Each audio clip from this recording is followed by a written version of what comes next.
Hello, இந்த சுவாரஸ்யமான அறிவியல் அலசலுக்கு உங்களை வரவேற்கிறேன். கொஞ்சம் கற்பனை செஞ்சு பாருங்க. இருட்டான ஒரு ஈரப்பதமான கோடை இரவு, வயல்வெளிகள்லயும் ஆற்றங்கரைகள்லயும் இருட்டு கிழிச்சுக்கிட்டு காற்றில் மிதக்கும் சின்ன சின்ன மாயாஜால விளக்குகள். ஆமாங்க, மின்மினி பூச்சிகளை பற்றி தான் நம்ம பேச போறோம். சின்ன வயசுல இருந்தே இதை ஆச்சரியமா பார்த்திருப்போம். ஆனா இந்த வெளிச்சத்துக்கு பின்னாடி இருக்கிற அறிவியல் என்னன்னு என்னைக்காவது யோசிச்சிருக்கீங்களா? இந்த ஒளிரும் பூச்சிகள் இப்பெல்லாம் அவ்வளவா கண்ணுல படுறதில்ல, சரிதானே? ஆனா பாக்குறப்போலாம் மனசுக்குள்ள இயல்பா ஒரு கேள்வி எழும். இயற்கையாவே இப்படி ஒளிய உருவாக்குற உடல் அமைப்பு இவற்றுக்கு எப்படி கிடைச்சது? இது ஏதோ மேஜிக் மாதிரி தெரிஞ்சாலும் இதுக்கு பின்னாடி ஒரு செம சயின்ஸ் இருக்கு. ஒரு நுண்ணிய செல்லுக்குள் நடக்கிற கெமிக்கல் ரியாக்ஷன்ல ஆரம்பிச்சு அவையோட முழு வாழ்க்கை முறை வரைக்கும் எல்லா மர்ம முடிச்சுகளையும் இப்ப நாம அவிழ்க்க போறோம். வாங்க போகலாம்.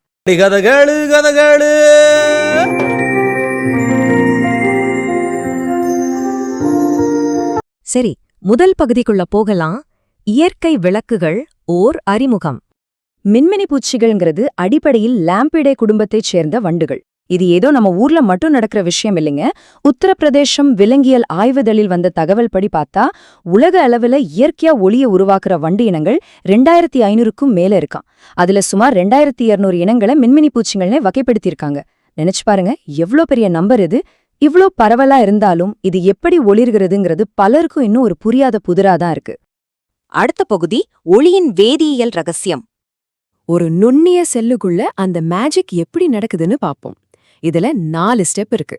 முதல்ல லூசிஃபரின் அப்படிங்கிற ஒரு வேதிப்பொருளும் லூசிஃபரேஸ்ங்கிற நொதியும் ஒன்னா சேருது.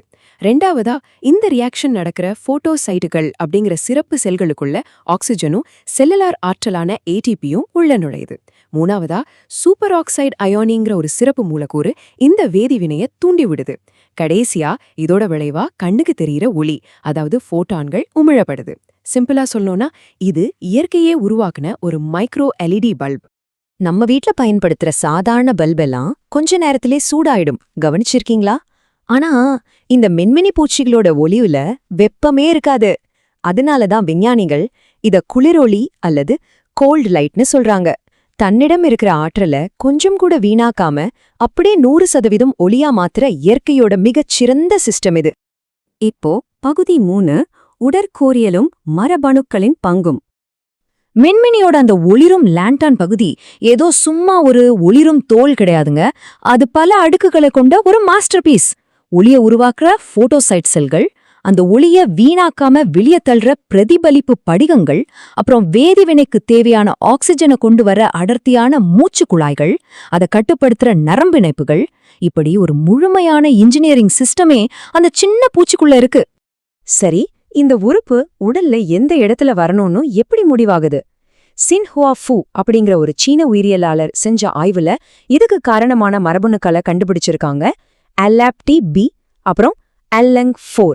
இந்த 2 மரபணுக்கள் தான் பல லட்சம் வருஷ பரிணாம வளர்ச்சியின் மூலமா சரியா அந்த பூச்சியோட அடிவயிற்று பகுதியில இந்த ஒளிரும் லேண்டன் உறுப்பை செட் பண்ணிருக்கு. இதுல ரொம்ப முக்கியமான பாயிண்ட் என்னன்னா, இந்த ஒளி சிஸ்டம் ஒரு ஸ்விட்ச் மாதிரி செயல்படுது. பூச்சியோட நரம்பு மண்டலம் ஆக்சிஜனை உள்ள விட்டா லைட் ஆன், ஆக்சிஜனை தடுத்தா லைட் ஆஃப். இதை வச்சுதான் மின்மினி பூச்சிகள் அவ்ளோ துல்லியமா ஒரு ரிதமா தங்களோட ஒளிய சிமிட்டுது. பகுதி 4, வாழ்க்கைச் சுழற்சி மற்றும் உணவு பழக்கம். உயிரியலாளர் ஆலிவர் கெல்லர் திரட்டிய தரவுகளை பார்த்தா ஒரு ஆச்சரியமான விஷயம் தெரிய வரும். எல்லா மின்மினி பூச்சிகளும் அதோட புழு பருவத்துல, அதாவது லார்வா நிலையில ஒளிரும். ஆனா முழுசா வளர்ந்ததுக்கு அப்புறம் பாத்தீங்கன்னா சுமார் 60-75% இனங்கள் மட்டும்தான் அந்த ஒளிரும் தன்மையை தக்க வச்சுக்கும். மிச்சம் இருக்கிற பூச்சிகள் முதிர்ந்த பிறகு ஒளிர்வதே இல்லைங்கிறது பலருக்கும் தெரியாத ஒரு சீக்ரெட். இப்போ நீங்க என்னது இது அப்படின்னு ஷாக் ஆகுற அளவுக்கு ஒரு முரண்பாடான விஷயம் சொல்றேன் கேளுங்க. இந்த மின்மினி பூச்சிகள் லார்வா பருவத்துல பல மாசங்கள், ஏன் சில வருஷங்கள் கூட வாழும்.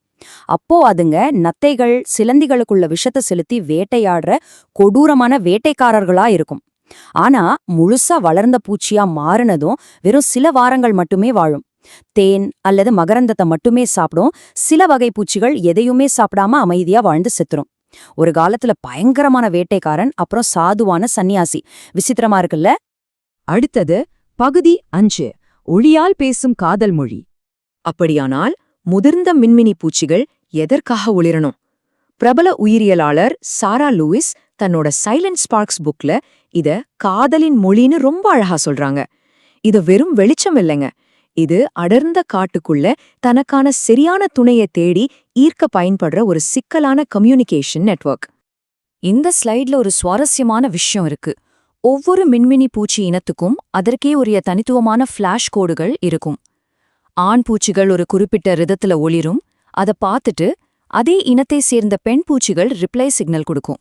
இது ஒரு பயாலஜிக்கல் ஐடி கார்டு மாதிரி செயல்பட்டு வேறு இனப்பூச்சிகளோட தவறுதலா சேர்வதை தடுக்குது.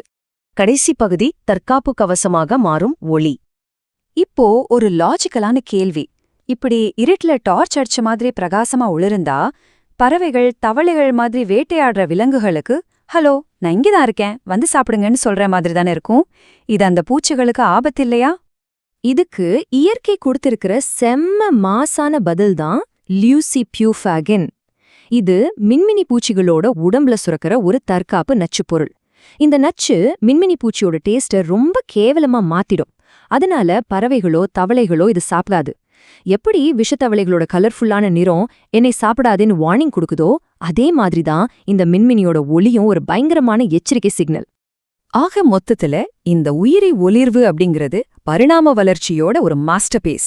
எந்த எனர்ஜியும் வீணாகாத ஒரு சூப்பரான வேதிவினை, இருட்டுக்குள்ள துணைய தேடுற காதல் அழைப்பு, அதே நேரத்துல எதிரிகளுக்கான நச்சு எச்சரிக்கை.